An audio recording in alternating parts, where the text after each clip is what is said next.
What's going on, everybody? James Hancock here, back to review the new flick Pacific Rim Uprising. If you've been following my channel for a while, you can tell that I'm in a new space that is almost alarmingly devoid of any decorations of any kind. I promise to get either some books or some Blu-rays or some posters or something up soon, but for someone as pale as myself, doing videos against a white wall, I mean, apart from having this dark t-shirt, I would just be like, whew, like a ninja. I would just be like invisible, disappearing into the wall. But in order to get into this movie a day early, I subjected myself to about an hour and a half of sheer misery out in the snow today. New York has been absolutely pummeled by one of these nor'easters, which basically means a lot of just thick, wet, gloppy snow with crazy wind coming from all different directions at once. But the reason I was willing to brave the elements is because I really enjoyed Guillermo del Toro's first movie, Pacific Rim. I am by no means an expert on the kaiju subgenre. I mean, if you talk to some people who really know this genre well, going back to King Kong through Godzilla, they are true experts at watching people in giant rubber suits fight amidst cardboard cities. At best, I'm a casual fan of this genre. Probably the most passionate relationship I've ever had with one of these franchises was with the cartoon Voltron when I was a little kid. Voltron was absolutely enormous when I was like 6 or 7. You know, we all had the figures, we all wanted to create the giant robot. To this day, if I watch the opening credits to that show, I'll probably just start bawling from nostalgia.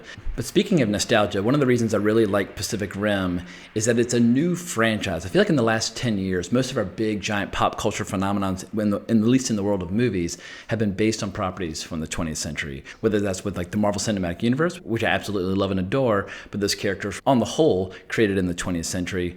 But I feel like every single generation needs to have their own franchises they can call their own. In the 80s, we had so many great franchises come to life, things like Predator and RoboCop. So I respect the hell out of Guillermo del Toro for at least making that attempt. And I think in that first movie, some of those battle sequences, like the Battle of Hong Kong, some of the most exhilarating combat I've seen on screen in the last decade. And so when he failed to get the sequel up and running and moved on to other projects, I was a little sad because I knew if anyone else took the baton and ran with it, we'd probably end up getting a watered down version of what he came up with. So before I get into any specifics about Pacific Rim Uprising, I'll just say I'm going to speak generally at first, so don't worry about spoilers. I'll give you a full warning before I dive into anything that is spoilerific. Also, if it sounds like I'm speaking almost in kind of like a hushed whisper, it's because I don't know any of my neighbors yet, and I don't know if they are night owls or if they're people that go to bed early. I heard a baby crying like a day or so ago, and I'm terrified that in the middle of the video I have like angry neighbors banging on my door. And because I fought like hell to get into this building in the first place, until I find my footing on what's acceptable, I'm probably going to try to make most of my videos during the day when ranting and raving like a maniac is probably more socially acceptable. In any case, let's talk about this flick. My first impression overall is that while this movie on the surface is busier and at least tries to be bigger than the first Pacific Rim, it feels a little bit smaller in the long run. However, I did get chills several times, especially in the latter part of the movie. So I think if you are a fan of Pacific Rim, or if you're a fan of giant robot and giant monster movies, it's definitely 100% worth seeing. But if you're hoping for one of those situations like Empire Strikes Back or Captain America Winter Soldier, where the sequel magically surpasses and exceeds the original, in my opinion, that is not the case with this particular movie.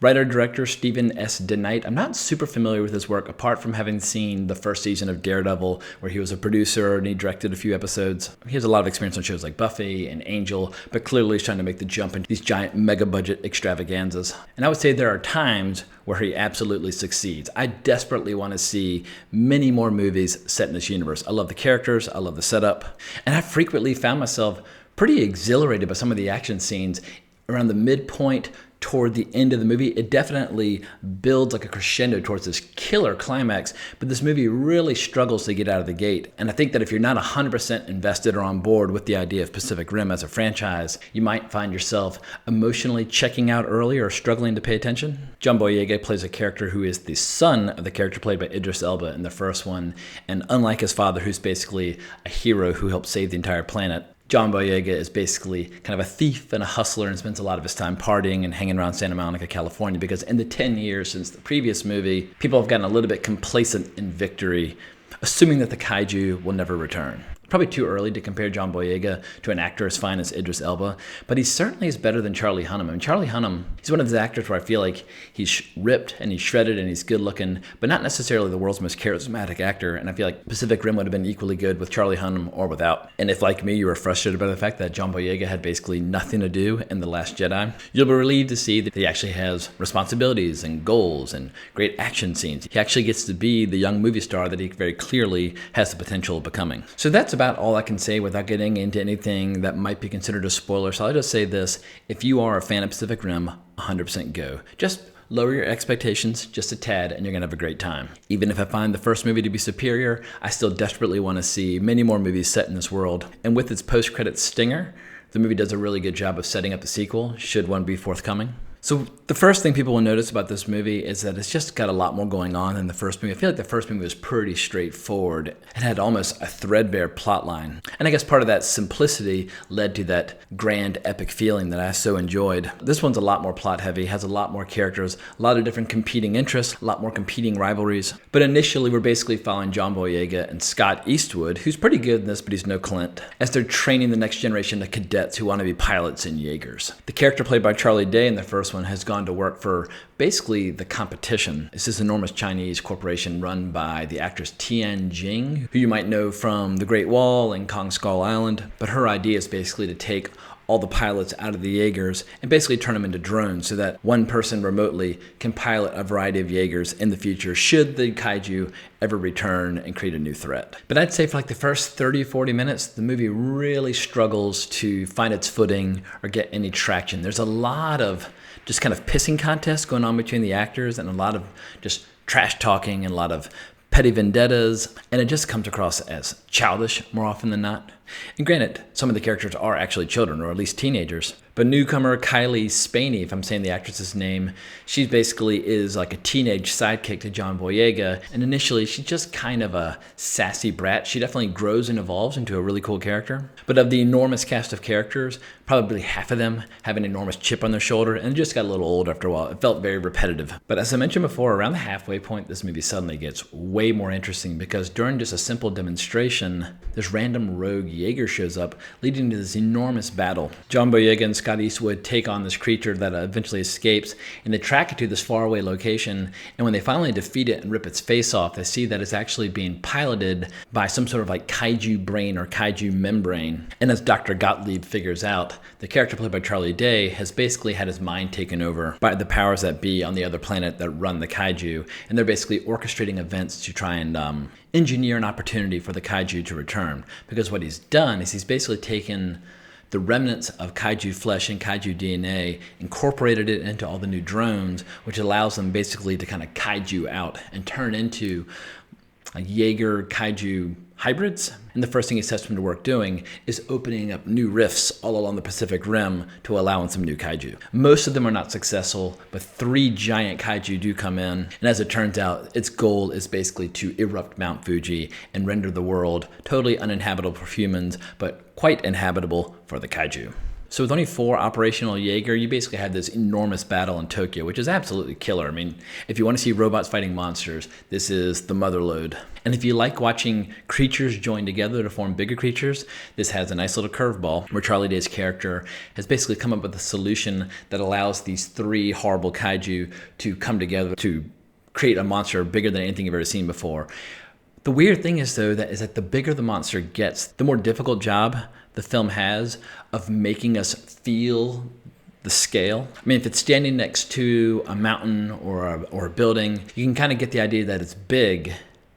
But you get to a certain point where it's like, whether something's 3,000 feet tall or 9,000 feet tall, it all starts to kind of look the same after a while. So it's the wow factor. You start getting diminishing returns over time. But there are moments where the Jaegers, when they're sliding into action or doing their special moves, or when you see the pilots bonding and basically developing this camaraderie after all the bickering we were subjected to in the first half, you kind of fall in love with these characters. And that was the biggest surprise to me, is that as much as I disliked the characters early on in the movie, I found myself really invested in all of them in the latter part. So of course they managed to save the day, and the way they do so is pretty spectacular. But what I really love is the post-credits stinger, where John Boyega's character, Jake Pentecost, basically tells Charlie Day's character to tell the powers that be on the other planet to get ready, because the next time they won't be protecting the Earth, they're going to be invading their planet instead. So if this movie does well, and if they can get the right writers and directors involved for a third movie, I feel like the payday for a third movie could be tremendous, because it allows you to basically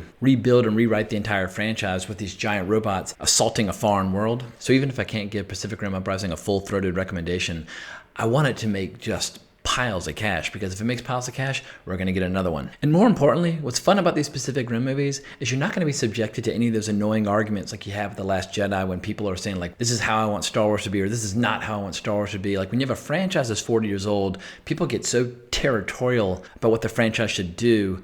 The fans end up kind of eating each other alive. But with a new franchise, it just allows us to discover it and enjoy it together, or take it or leave it, whatever the case might be. For the record, I was not a fan of The Last Jedi. However, I think the biggest problem with Star Wars is trying to overcome that creative obstacle of keeping the aging fans on board while at the same time not just repeating yourself over and over and over again. It's an enormous creative challenge, and who knows if they'll be able to crack that nut, which only reinforces the need for new, fresh franchises, even if it's a very old concept with a fresh coat of paint. I mean, some people are going to say, well, Godzilla's been around since the 50s, and King Kong's been around since the 30s. What you're talking about is not new, and that's totally fair. I get it. But I would say something like Kingsman is a new franchise, even if it's kind of a spin-off or a reinterpretation of the James Bond franchise. James Bond, at least as a literary figure, has been around since the 50s, but Kingsman is a new franchise for the 21st century. And I think the 21st century needs some fresh blood, fresh ideas, so that geeky 13, 14-year-old kids right now who are falling in love with film and television for the first time